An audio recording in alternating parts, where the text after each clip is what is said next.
There's a version of only I can do this that's real, and then there's a version that's actually just I've never quite taken the time to explain it clearly enough for someone else to do it properly. And most founders are carrying a lot of that second category and calling it the first.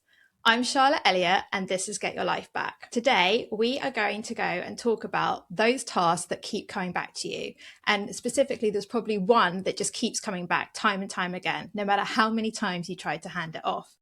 And what happens is you hand it off, you give it to your team member, and they go and do it, and it's not quite up to your standard, or they get it completely wrong, and it comes back to you. And you just think, oh, I'll just fix it. And what happens is it ends up back on your plate because you haven't actually shown them how to do it to the standard that you want. So it's this never ending cycle. You just think, oh, it's going to be quicker because I can just fix this now. But that's just creating a bottleneck, and you're never going to be able to step out of operator mode in your business if you keep on taking tasks back and never fully handing them over to people on your team. We're going to look at that bottleneck today, and I'm going to run through something called the Handover test, which is 3 questions that are going to help you start handing things off your plate for good. Before we get into that, I want to talk about the 2 categories of things that you think are yours. Because there's category 1, where these tasks are genuinely yours. They are things like crafting the long-term vision of your business. They're things like the key client relationships that you need to be having with the client. They're things like the major strategic calls that are going to have a genuine impact on your business, and they require your learnt experience and your intuition on things. You can't hand those over. Those are yours. They're category 1.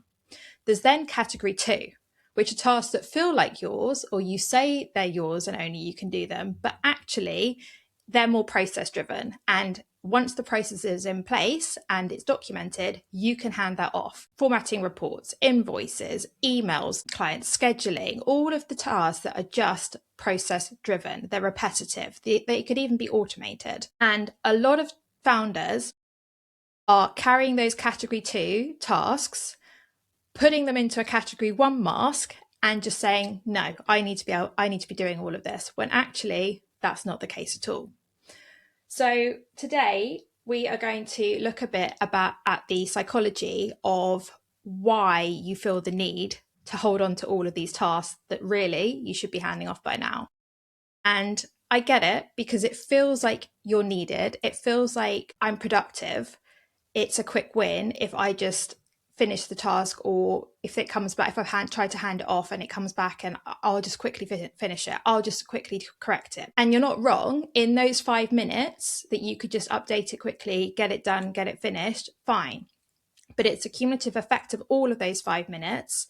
Every time you're doing that, every single day, every single week, that builds up, and that has a massive cost to your business, because that is all taking time away, that builds up every single week, hours, taking away from you doing the actual tasks that are going to move the needle and generate the income and make the biggest impact on you growing your business.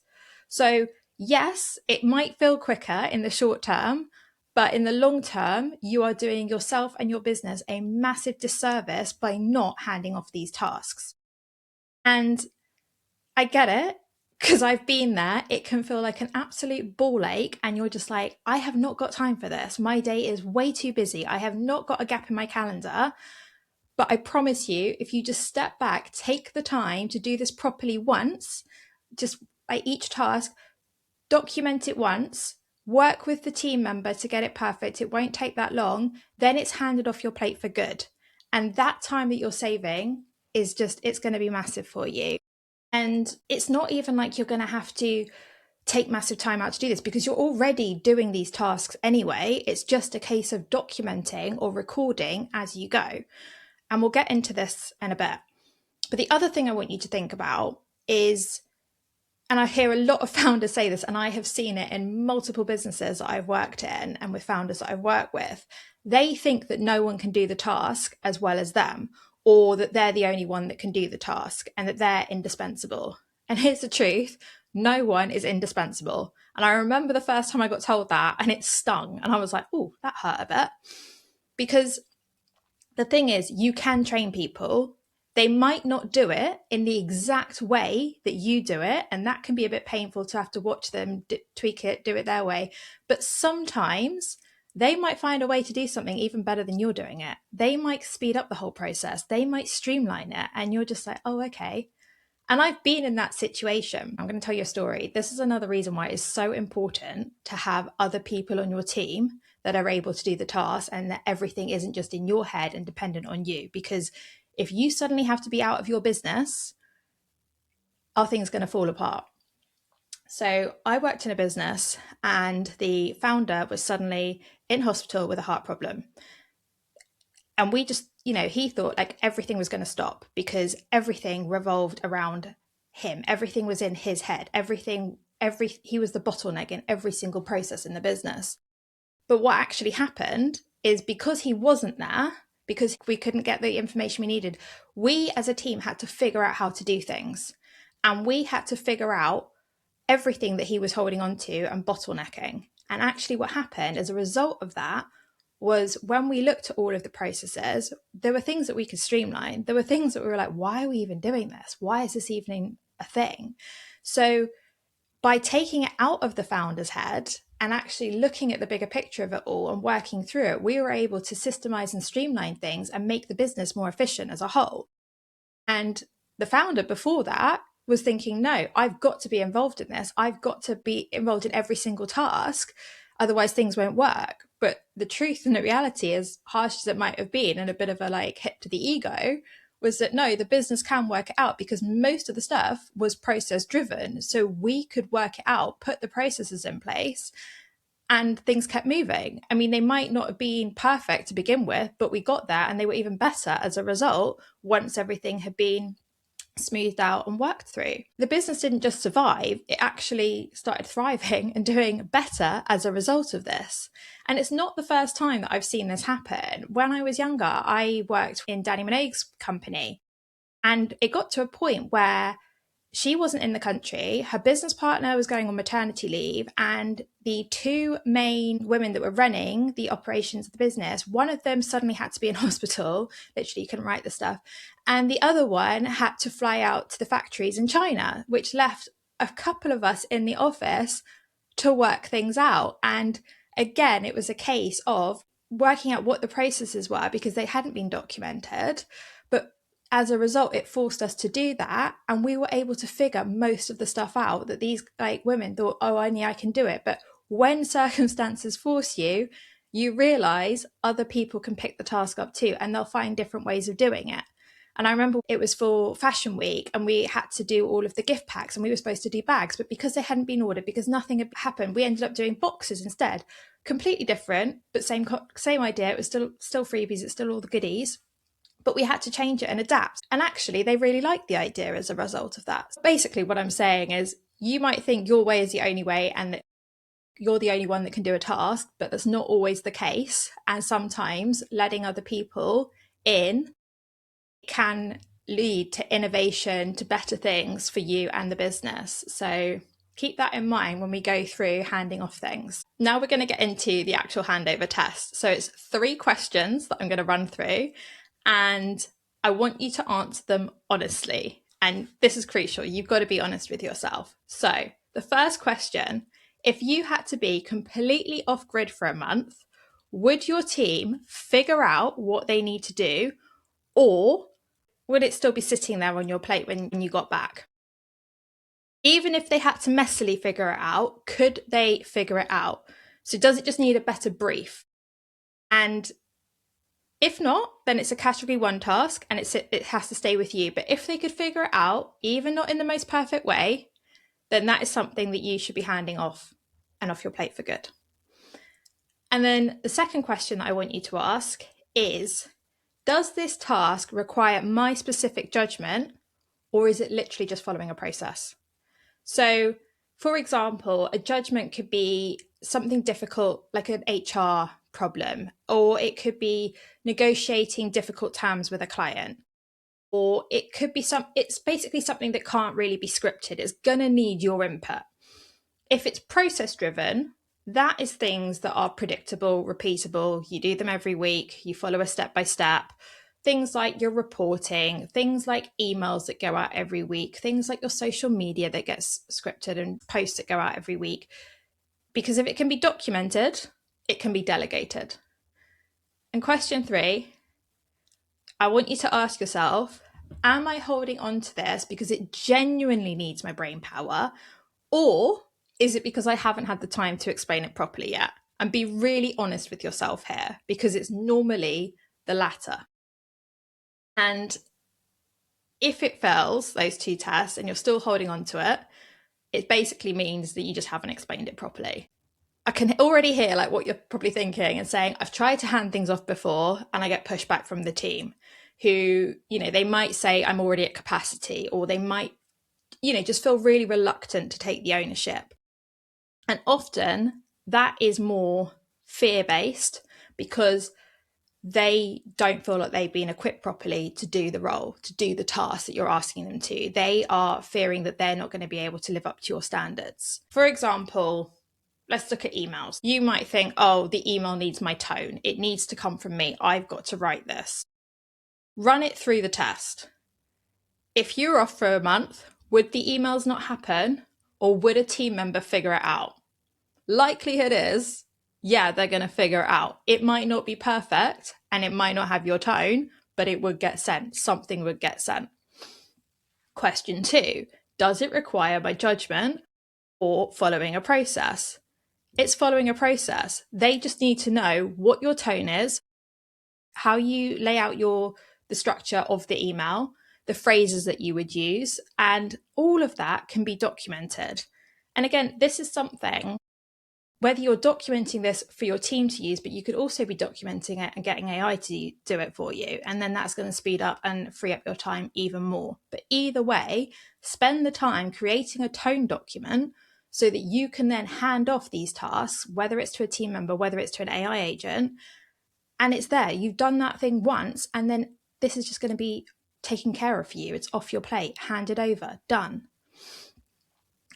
And question 3, which I think you already know the answer to, are you holding it because you haven't explained it properly? If you haven't explained it properly, it just means that you haven't written down what your tone actually means.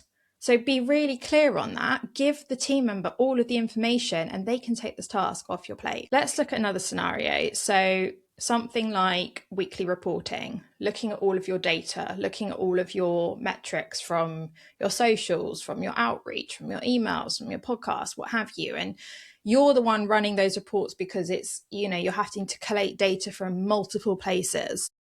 Again, ask yourself, would this not happen if I was not here? Or would someone figure it out? Someone would figure it out. Yeah, they might miss things. They might not get it perfect to begin with. But once you show them, once they've got a step-by-step of like, you take this piece of information and put it here, and you take this from this place and you put it here on the spreadsheet, they can follow that. They can do it for you. Again, you could also get AI to do it for you. It's just a case of always thinking, is this requiring my judgment, or is it just a process that is in my head undocumented at the moment? And keep coming back to that. So question 3, does it need a better brief? Of course it does. You just need to give details. And I know you're going to be sat there like, I have not got time for this. Honestly, I used to be exactly the same. I was like, no, haven't got time. I'm too busy, all this on my plate. But you don't even need to take time out to do this one, because you're going to run these reports. You're going to do them on Monday. The next time you're doing them, hit record on your screen, or use Loom if you're not on a Mac. I don't know how you do it on a Windows, but hit record and just talk out loud as you run through the process, and it's all the stuff that they wouldn't necessarily know. Like, I filter by this because it helps, or I don't fill in this column because for whatever reason. Talk through exactly what you're doing, record it all, give them that recording, get them to do it next week. And then if anything comes up that they don't know, you've just got to explain that to them. And then once you've got that all documented, like they understand that's an SOP that they can then work off, and then that is off your plate for good. Yes, it might take a couple of back and forth to get it perfect, but once it is, and once you have given them enough information to do that task without you, you don't have to think about it again. It's just taken care of. It is done. Just have a think about that and let me know in the comments, which task of yours have you been holding on to thinking, no, only I can do this, no one else can. And actually now you're thinking, yeah, that's a category 2. I shouldn't be doing this anymore. I also want you to think about the payoff of getting these tasks off of your plate. It is going to free up so much time for you. You are going to be able to do the stuff that actually moves the needle in your business. All of the things that have been getting pushed aside because you feel like you're needed. And I get it. It's nice to feel needed, and it's nice to feel that you're the one driving stuff, but you're really not. You're just being a bottleneck, if I'm completely honest. So think about it. Think about, what can I be handing off? And if you're like also just looking at all of this now in your business and thinking, oh my goodness, there's so much stuff, I don't know where to start, I'm going to put a link below because I've got something called the setup check, and it is literally 5 days. It's a 5-day process. It takes 10 minutes a day before you start screaming, I haven't got time. And it is going to help you audit and run through your business and see why your team aren't taking things off your plate, and where you can start handing things off immediately to free up your time, to let you get clarity, get space, and be able to start doing the things that will move the needle, all the stuff that is actually going to make an impact and help you grow your business and give you your freedom back. Because let's be honest, you started this business because you wanted freedom and you wanted to make loads of money. And you're not going to be able to do that if you carry on just stuck in operator mode in your business, because the business can't run without you. You're never going to be able to sell it or retire if everything revolves around you. And that is not the goal, is it? Download that. It's really, really helpful. And I just want to leave you with something today, because it's something that's come up for me before in the past. And it's this like intimidating thought of, what happens if you actually manage this? What happens if you are actually able to entirely let go of all of these tasks that you've been holding on to? What would happen if everything was documented, or the systems ran perfectly, and you suddenly had a completely empty calendar? What would that free you up to do? What would be like completely undiscovered talents, or a new project, or something massive that you might kind of be forced to start working on?